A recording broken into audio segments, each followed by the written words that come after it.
Dumating ang Skyway Fire Truck. Ayon sa mga otoridad, ang bus ay papunta sana ng Magallanes at nagkaroon ng problema sa makina kaya nagliyab. Sa inisyal na investigasyon, lumalabas na faulty wiring ang dahilan ng sunog.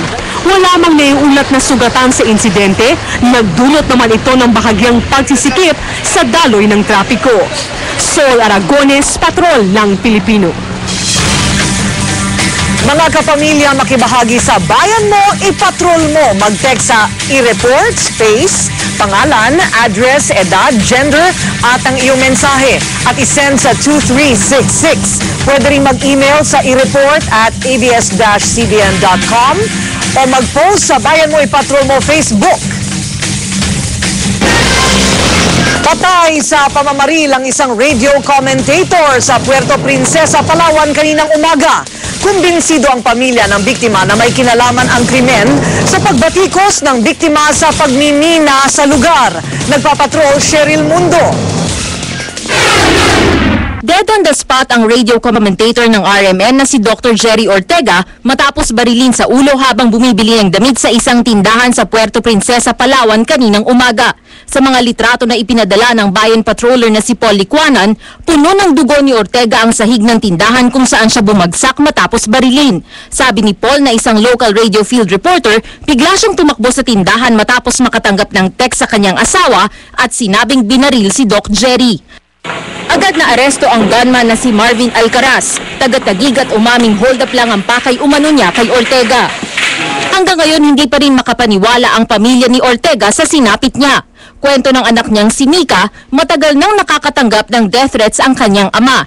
Lalo na bago naghalalan noong 1 taon kaya kumuha na siya ng bodyguard. Ilang buwan na raw ang nakalipas kaya inakala nila na nalagpasan na ng ama ang banta sa kanyang buhay.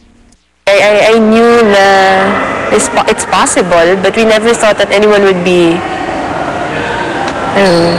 insane enough to actually do it. In the fight for what's right, you will make a lot of enemies. Bukod sa pagiging radio commentator, project director din ng ABS-CBN Foundation sa Puerto Princesa si Ortega. Tinututukan niya ngayon ang proyekto nila na pagkalap ng 10 milyong pirma para tutulan ang mining sa probinsya. Isa sa mga huling nakausap niya ay ang boss niyang si Gina Lopez. Nothing, no premonition. I would have known that this would have happened. I will leave no stone unturned. No stone unturned to make sure his dreams come true. Kinundi na naman ni Puerto Princesa Mayor Edward Hagedorn ang pagpatay kay Ortega. Sa inisyal na investigasyon ng pulis, lumalabas na ang pagpapatumba kay Ortega ay may kinalaman sa pagtira niya sa mga grupo sa mining sector. Link sa mga taong involved sa mining and illegal fish trade. Yung pong license ng baril na trace na natin, plus yung taong nagbigay ng pera para doon sa mga hired killers. Ipinangako rin ni Hagedorn sa pamilya ni Ortega na personal niyang tututukan ng kaso para matukoy agad ang mastermind. Pupulungin din niya bukas ang mga mamamahayag sa Puerto Princesa para masiguro na hindi niya mauulit ang sinapit ni Ortega. Cheryl Mundo, Patrol ng Pilipino. Sa pinakahuling ulat, ang totoong pangalan ng gunman ay isang Marlon Recamata Chavez, 31 anyos at alias lamang niya ang Marvin Alcaraz. At 45 ang baril na kanyang ginamit.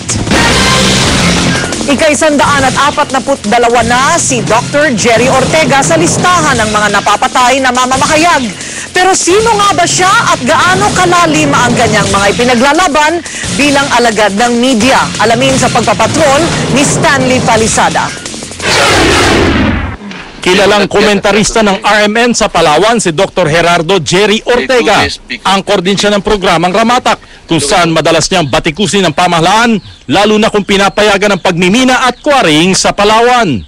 Base sa mga mensaheng ipinadala sa BMPM, 3 malalaking mining project sa Brooks Point at Nara, Palawan ang madalas niyang binatikos kamakailan. Bukod sa pagiging matapang na anti-mining activist, aktibo rin si Ortega sa pagsusulong ng turismo sa Palawan sa pamamagitan ng community organizing. Naniniwala kasi siyang hindi dapat isakripisyo ang kapaligiran sa pagsulong ng ekonomiya. Kaya naman si Ortega ang napisil para mamuno ng ilang proyektong pangkalikasan ng ABS-CBN Foundation. We were determined, we were going to do it. He was my main man there. You know, he also headed all our ecotourism projects. Magaling siya talaga, no? Bilang isang community organizer, na ipapaliwanag ni Jerry Ortega sa mga residente na kailangang mamuhunan ng lahat sa pamamagitan ng libreng serbisyo para sa kalikasan bago makinabang sa yamang dala ng turismo. I work more than what is expected of me. They just volunteer. They don't ask me for an extra pay. You have to have good community organizers who understand, who has that heart for the community. Si Ortega ang ika-142 mamamahayag na napaslang sa Pilipinas mula 1986. Mariing kinukundina ng National Union of Journalists of the Philippines ang pagpatay kay Ortega. Kasabay ang paghamon sa pamahalaan, nalutasin agad ang mga nakabibimbing kaso ng pagpatay sa mga mamamahayag. Stanley Palisada, Patrol ng Pilipino. Good news muna tayo. Naisagawa na ang kauna-unahang matagumpay na